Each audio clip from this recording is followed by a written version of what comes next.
rouge, en effet. Ces voitures bâchées n'ont plus d'essence. L'essence est sévèrement rationnée et en trouver, sauf pour les étrangers et les membres de la nomenclatura, les privilégiés du régime, est un véritable cauchemar. Dans les files, les Roumains se relaient parfois pour passer la nuit dans leur véhicule. Pas question non plus de stocker les 20 à 30 litres mensuels pour faire un voyage. Le stockage, assimilé à de la spéculation, est sévèrement réprimé. Se déplacer, se chauffer, s'éclairer est dans la Roumanie d'aujourd'hui une préoccupation et un problème permanent.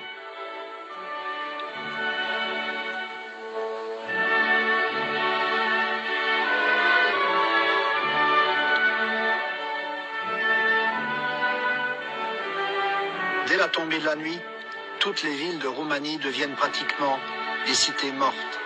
Par économie, l'éclairage public est totalement supprimé et l'éclairage privé très sévèrement rationné. La ville est noire, bien sûr, et c'est pas la seule ville qui est noire. Toutes les villes sont noires et on est content souvent quand on a de l'électricité à 8 heures du soir. Parce que souvent, il y a des pannes de courant qui interviennent sans qu'on prévienne les gens au milieu de la journée. Bon, à cause de cette situation, les gens doivent se débrouiller en fonction du courant électrique, en fonction du gaz maintenant aussi, parce qu'il y a des coupures de gaz où la pression est tellement faible qu'on ne peut pas faire la cuisine. Donc très souvent, on fait la cuisine à minuit parce qu'il y a un peu plus de pression. Pour des gens qui doivent se lever à 5-6 heures du matin pour commencer le travail à 7 heures, c'est le cas de la plupart des ouvriers en Roumanie, vous vous rendez compte ce que ça représente. Et il y a des villages, comme là où j'habite, où on a droit à 4 ou 6 heures de courant électrique par jour. 2 heures le matin, 2 heures l'après-midi et 2 heures le soir. Et ça en hiver. Et avec une lampe maximum, je crois, de 40 watts. 40 watts. On ne trouve pas des ampoules supérieures à 40 watts dans le commerce, bien sûr. Donc, mais le plus souvent, on trouve des ampoules de 25 watts. 25 watts pour une pièce. Pour une pièce. Il y a eu des contrôles, je ne sais pas si ça continue, mais à Bucarest, on a plâtré les prises électriques. Ouais. Parce que souvent, les gens essayaient de se chauffer un peu avec des moyens de fortune, avec des rechauds électriques, par exemple. Ce qui intervient aussi, c'est le froid pendant l'hiver. Il fait très froid en Roumanie l'hiver. Il fait extrêmement froid. Le chauffage central est coupé. Et pour se chauffer, on essaye de trouver n'importe quel moyen. Par exemple, les gens dorment avec la cuisinière allumée. Ce qui provoque souvent des accidents mortels. D'asphyxie, ou tout simplement le gaz est coupé et au moment où il est de nouveau rétabli, les gens meurent.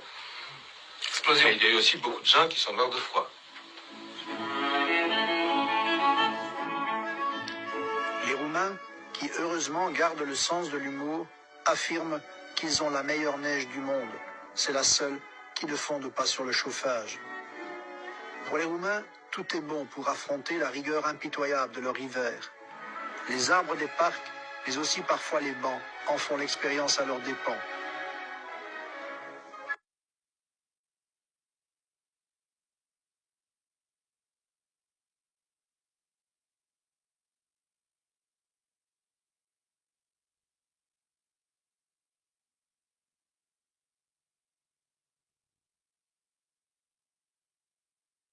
Les vieux, par exemple.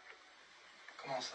Tout simplement, on ne reçoit pas dans les hôpitaux des gens qui ont plus de 70 ans. Si vous appelez l'ambulance, par exemple, il y a une urgence, un vieillard qui se meurt. Si vous appelez l'ambulance, on vous demande au téléphone quel est l'âge du malade. Alors, avant de se déplacer. Oui, parce qu'on ne se déplace pas pour les vieux. C'est formel? Absolument. Évidemment. C'est incroyable. En fait, il ne faut pas avoir peur des mots et dire que c'est un vrai génocide.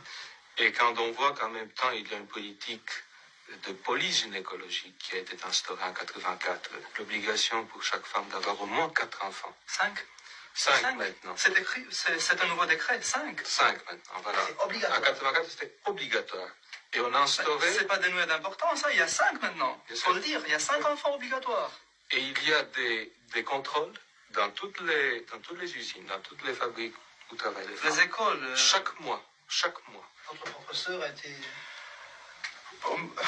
Comme toutes les autres filles, hein, quand elle était élève, évidemment. Elle a été visitée pour voir... Oui, on leur fait périodiquement le contrôle gynécologique pour voir... Ça s'appelle le dépistage. Le dépistage de grossesse. Et ça consiste en quoi, M. Berindi? Ça consiste dans le fait qu'au moment où on a vu que qu'une femme est enceinte, elle est enregistrée, suivie, et bien sûr qu'elle ne peut pas avorter. Je peux vous dire autre chose. D'après les statistiques officielles, on a pu constater qu'à partir du début des années 80, l'espérance de vie en Roumanie est en baisse, ce qui est un phénomène démographique unique. Ça n'intervient qu'en période de guerre, normalement, dans un pays. Alors, cette espérance de vie qui approchait 70 ans est tombée à un peu plus de 66 ans, d'après les statistiques officielles. Et dans ces statistiques, ne sont pas enregistrés les nouveau-nés qui meurent. Par exemple, depuis 86, on n'enregistre plus les nouveau-nés qu'à partir d'un mois de leur naissance pour ne pas avoir le taux de mortalité infantile. En plus, il y a un tel laisser-aller qu'ils sont enregistrés après 2-3 mois dans les villages. Alors, pourquoi? Parce qu'il y a beaucoup d'enfants. Les nouveau-nés meurent encore plus à cause du froid, à cause du fait que les mères ne peuvent pas les nourrir, parce qu'elles sont elles-mêmes mal nourries, à cause du fait que le lait en poudre n'est délivré que sur ordonnance et en pharmacie, et il est introuvable, ainsi de suite.